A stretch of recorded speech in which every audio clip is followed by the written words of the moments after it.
नमस्कार दोस्तों, कैसे हैं आप सब लोग। उम्मीद करती हूँ अच्छे होंगे।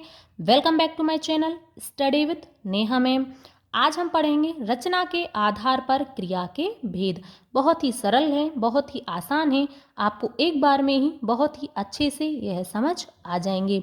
इससे पहली वाली वीडियो में हमने पढ़ा था क्रिया के भेद और क्रिया की परिभाषा। क्रिया किसे कहते हैं, अब हम इसका थोड़ा सा रिवीजन कर लेते हैं। क्रिया किसे कहते हैं, जिस शब्द से किसी कार्य का होना या करना समझा जाए उसे हम क्रिया कहते हैं। क्रिया के भेद, क्रिया के दो भेद होते हैं, कर्म के आधार पर और रचना के आधार पर। कर्म के आधार पर क्रिया के दो भेद होते हैं, एक तो सकर्मक क्रिया और दूसरी अकर्मक क्रिया।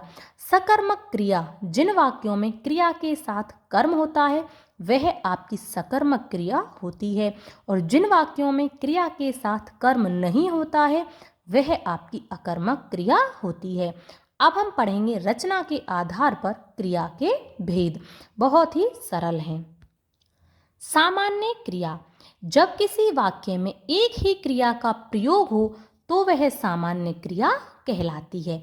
उदाहरण के माध्यम से हम समझते हैं। मोहन ने गाना गाया, पिताजी ने पत्र लिखा, सोहन ने पुस्तक पढ़ी, मोर बारिश में नाचा, सीता ने खाना खाया। हमको यहाँ पर हर वाक्य में एक ही क्रिया दिखाई दे रही है। तो जहाँ पर वाक्य में एक ही क्रिया हो वहाँ पर कौन सी क्रिया होगी, सामान्य क्रिया। अब हम पढ़ते हैं संयुक्त क्रिया। जब दो या दो से अधिक क्रियाएं मिलकर किसी पूर्ण क्रिया को बनाती हैं तब वे संयुक्त क्रिया कहलाती हैं। जैसे मैंने खाना खा लिया, तुम बाजार चले जाना, रेलगाड़ी चल पड़ी, वह मेरे घर आया करता है।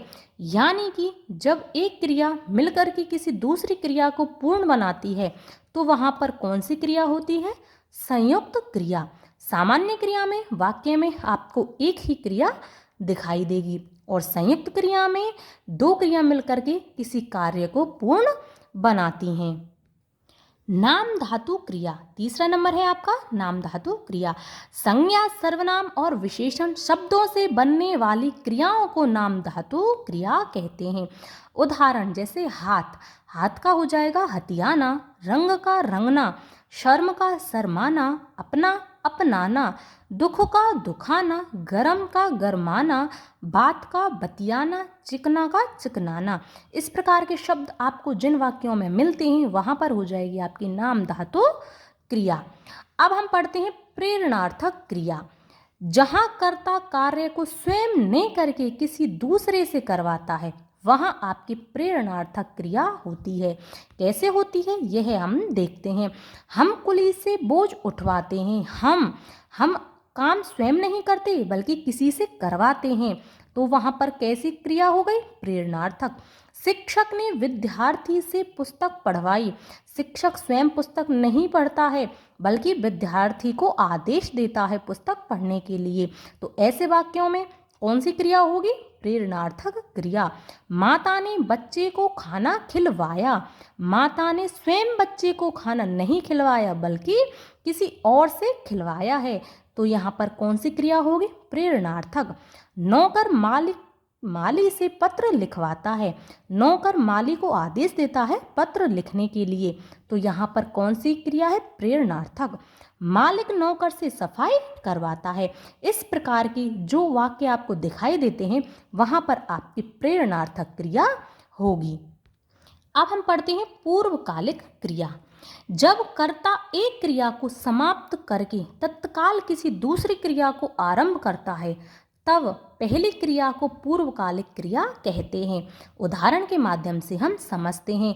वह पढ़कर सो गया, तो उसने पहले पढ़ने का जो कार्य था वह कंप्लीट किया, उसके बाद वह सो गया। ठीक है। सीमा खेलकर थक गई, सीमा खेलकर थक गई। वह अखबार पढ़कर नहाने गया, तो उसने पहले अखबार पढ़ने का कार्य कंप्लीट किया, उसके बाद वह नहाने गया।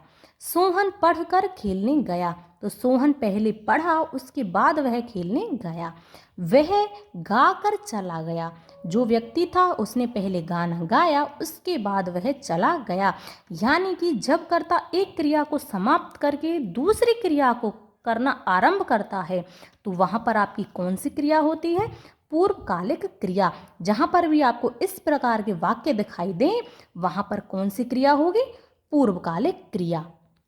आज हमने पढ़ा रचना के आधार पर क्रिया के भेद।